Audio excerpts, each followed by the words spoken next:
Ambassador Robert O'Brien. You should put down what you're doing and listen closely. Former President Trump's last national security advisor, very skilled diplomat, formerly the special envoy for hostage affairs for President Trump. Before that, served George W. Bush in a variety of positions. A superb lawyer, and he joins me this morning, I believe, in Tel Aviv. Good morning, Mr. Ambassador. Welcome back. Greetings, Hugh, from the Holy Land.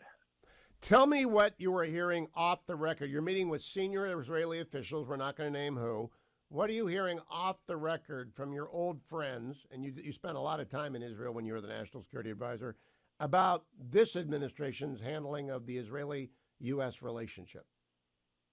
Well, I think there's a feeling of heartbreak, Hugh. I was down yesterday at near Oz, the kibbutz that was attacked, and been to the music festival. And when you see the bullet holes in the safe rooms where the families and the young toddlers and kids were executed, the houses burned down, and you see what happened, the pictures of the families that will never come home plastered on the outside of their homes and on the kibbutzim, and seeing the pictures of the kids who are enjoying the music festival who are gunned down and slaughtered. It's just heartbreaking. And for America to be telling the Israelis, and Jake Sullivan happens to be here, the current national security advisor, running around during meetings, to hear the Americans tell the Israelis that we're going to withhold arms and then trying to force them into a ceasefire with a group that's as bad as ISIS, it's just heartbreaking. There's a palpable sense that they know they need to stay close to America, and I encourage them to stay close to America. But they long for the old days. They long for the Trump administration, because they know, and I know, and you know, Hugh, October 7th would have never happened if President Trump had still been president. There wouldn't have been a sense of weakness of America and its allies, and Iran would have never permitted this to happen. And so Afghanistan would not have collapsed as it did. Do you agree with that statement, Ambassador O'Brien? 100%, Hugh. Kabul was a catastrophe, and it gave solace and buoyed up the spirits of all the terrorist organizations around the world, from the terrorist regime in Moscow to attacking Ukraine to Iran to the Hamas, and encouraged their attack on Israel because they thought America was a feckless ally. And unfortunately, right now we're showing it with our putting pressure on Israel and not putting pressure on Hamas. It's pretty outrageous. Mr. Ambassador, I want to stick in one political question before we go back to national security. You're on some of the sweepstakes lists that the great mentioner has out there, because not only do you know your national security and your law, you're also LDS, and you would be a great assistant in Arizona and Nevada. Have you talked with anyone about becoming vice president with Donald Trump? No, look, the only thing we need to do now, and it's more apparent than ever being overseas, is we've got to elect Donald Trump to be president of the United States. And we need to return to a peace through strength foreign policy, because this all the talk about de-escalation and appeasement just signals weakness to our adversaries. And it's dangerous for America. It's dangerous for our partners and allies like Israel around the world. And that's how you end up with Hamas. That's how you end up with Hamas holding American hostages and not doing nothing about it. So you have not talked to the former president about being his running mate? I don't want to comment on that, but all right, don't. I just want to see the president get elected. I'm not concerned about my role in the administration. I want to see President Trump come back for the American people. Let me go back then, Mr. Ambassador, to the Israeli policy vis-a-vis the United States. 800,000 people, it's probably up now, have been evacuated from Rafah. But Jake Sullivan, your successor as National Security Advisor, is running around Israel saying you've got to establish a Palestinian state in order to get a deal with Saudi Arabia. You dealt with MSB when you were in the National Security West Wing office. Do you think Saudi Arabia insists on a Palestinian state before they normalize with Israel?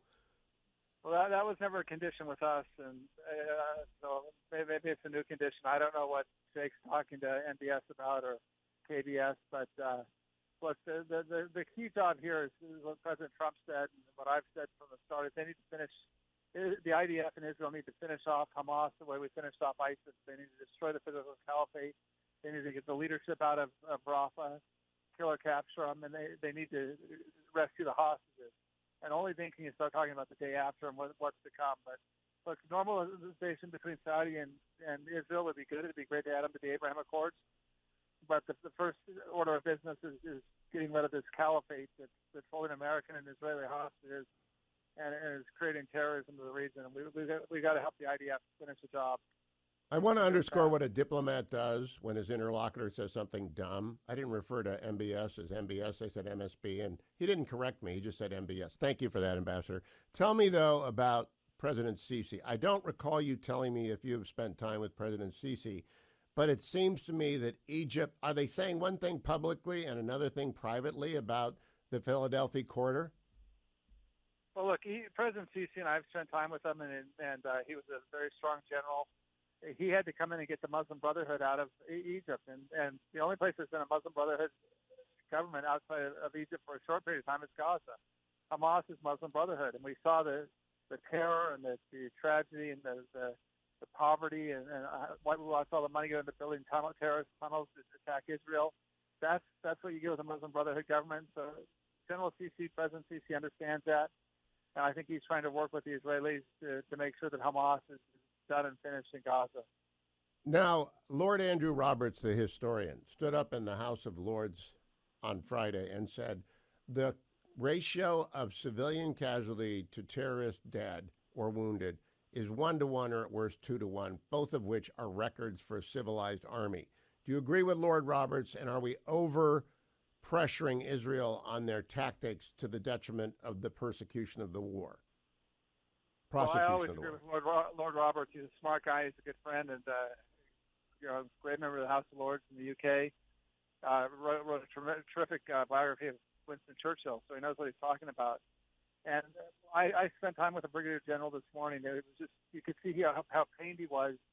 Israel's lost hundreds of soldiers in this war, and they've lost the soldiers because they're taking such care to avoid civilian casualties. They've got general officers like we do in the U.S. Army. They paper neighborhoods with leaflets when they're going to attack, so they give the enemy advance notice. That allows Hamas to dig in and set up booby traps to take out the incoming IDF soldiers.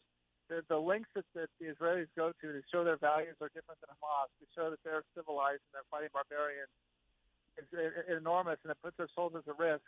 And yet they're the ones being accused of genocide by these crazies. They're the ones the ICC is investigating. When we had a true act of genocide on October 7th, genocide we haven't seen since the Holocaust with Jews. I mean, we've seen it in Rwanda and other places, but we haven't seen a genocide against Jews like October 7th since 1939. And yet the ICC is investigating Israel, and people are complaining about how the Israelis are prosecuting the war. I believe they're doing it in the most humane way I've ever seen an army conduct a war. In fact, the enemy is far more warning than the U.S. Army or U.S. Air Force gives our enemies. Have you picked up whether or not it is a fait accompli that Israel will move into southern Lebanon on their northern border before rather than after the conclusion of the Gaza war? Well, look, having a two-front war, and I've talked to some of the Israeli senior leadership and the military leadership about this. We know history doesn't judge folks who go into two-front wars voluntarily well, and so I think it'd be better. Israel would be better off finishing up the job in Rafah, which could be done quickly if the U.S. supports them, and stops with the putting hampering their efforts.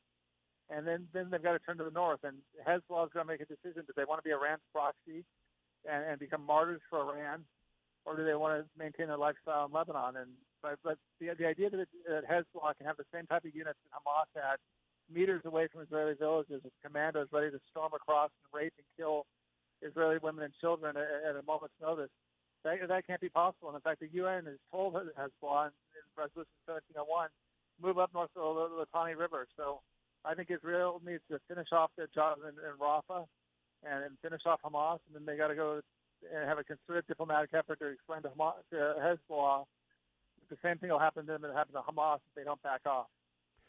Mr. Ambassador, the People's Republic of China has a relationship with Israel.